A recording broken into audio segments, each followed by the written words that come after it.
yuqatilu syaja'atan wa yuqatilu hamiyatan wa yuqatilu riya'an ayyu dhalika yakunu fi sabilillah. Faqala Rasulullah sallallahu alaihi wasallam, man qatala litakuna kalimatullahi hiyal ulya fahuwa fi sabilillah. Muttafaqun alaih. Daripada Abu Musa al-Asy'ari radhiyallahu an, katanya ditanya Rasulullah sallallahu alaihi wasallam mengenai seseorang lelaki yang berjihad, berperang, syaja'atan, kerana nak tunjuk dia berani, dan seorang yang berperang hamiyatan. Hamiyah ni nak tunjuk kerana masalah nak bela kaum keluarga dia. Tuan-tuan, orang pergi berjuang pada jalan Allah Ta'ala ni macam-macam dalam sejarah. Tuan-tuan tengok orang Red Indian berani tu,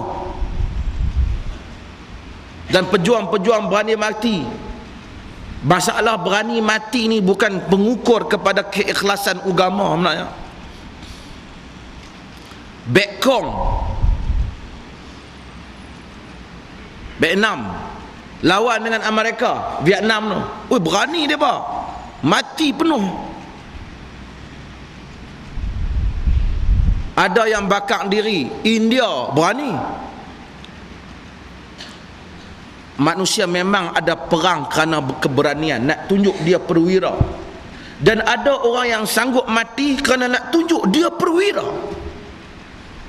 Dan ada orang yang berperang sanggup mati kerana nak membela kaum keluarga dia, nak balas dendam.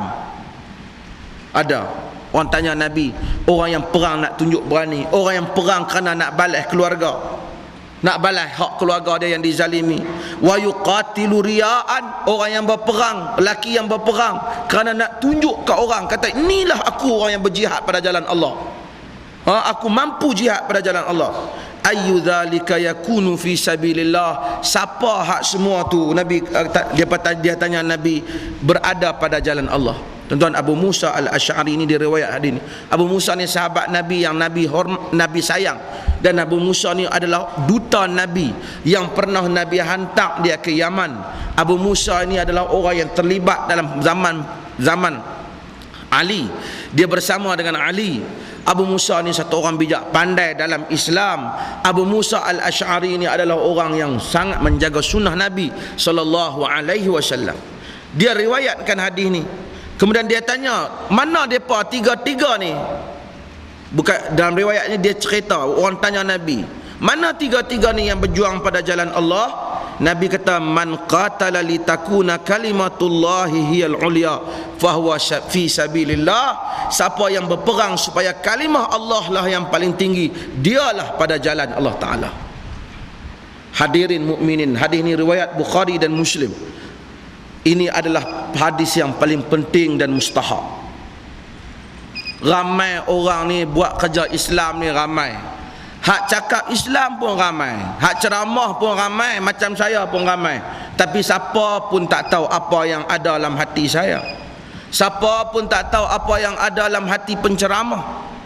Adakah kerana dia nak tunjuk dia berani, ataupun dia nak tunjuk dia pandai, ataupun kerana dia nak balas dendam, ataupun memang tersimpan dalam hati dia cita-cita yang tinggi supaya kalimah Allah lah yang paling tinggi, supaya Al-Quran dan Sunnah lah yang didaulatkan dalam kehidupan manusia.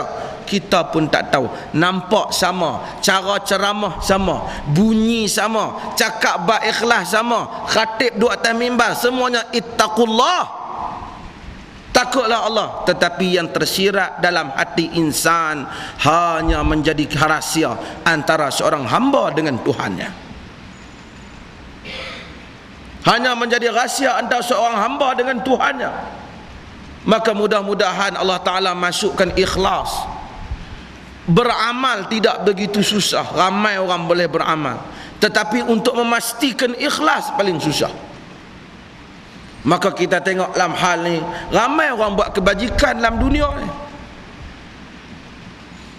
Ramai orang buat kebajikan, tapi kita mintalah kita ikhlas. Berilah dengan tangan kanan apa yang tidak diketahui oleh tangan kiri. Janganlah perlu tunggu wartawan ataupun perlu tunggu liputan barulah kita nak melakukan kebajikan. Jangan. buat amal soleh, kerana benda ni macam akaun kita. Tuan-tuan bagi fi sabilillah, Allah Ta'ala catat di sisinya. Kita bimbang hak kita bagi, tengok-tengok tak ada pun dalam buku kita.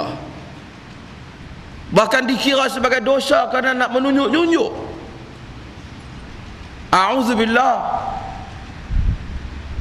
Dan oleh kerana nak ikhlas ni susah, minta ke Allah Ta'ala, bangun tahajud, bangun qiyamul lail, minta supaya Tuhan bagilah dalam hati aku ikhlas.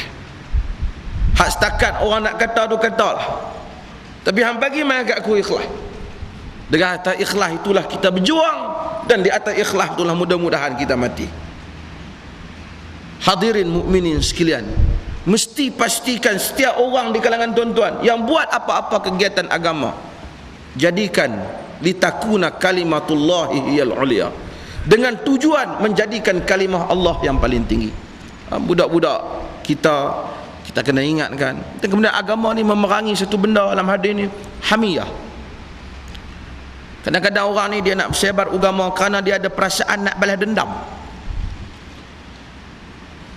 Sebab tu kita menentang apa yang dinamakan dengan hizbiyah, sikap kepartian.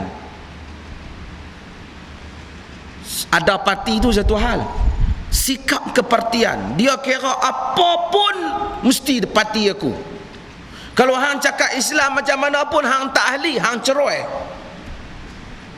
Hang cakap Islam macam mana tu, hang bukan ahli parti kami, hang tak boleh pakai. Hang tak berani, kata hang penakut. Dia panggil hizbiyah. Hang cakap Islam kalau tak kena sikit, hang bukan ahli parti kami, godam hang jaga. Tapi kalau hang ahli parti kami pusing juga jari jalan nak bela bagi hang cakap tu bagi jadi betul. Dia panggil hizbiyah. Ini asabiyah jahiliyah yang diperangi. Bila orang dah bercakap menggempur pemikiran asabiyah ke apa, pemikiran asabiyah itu bukan mewakili bangsa saja, tapi ia mewakili juga kumpulan. Apabila kita ekstrim kepada satu-satu kumpulan, kita tak mau terima pendapat orang yang di luar daripada kumpulan kita, hanya semata-mata dia luar kumpulan kita, sekalipun apa yang dia cakap benar,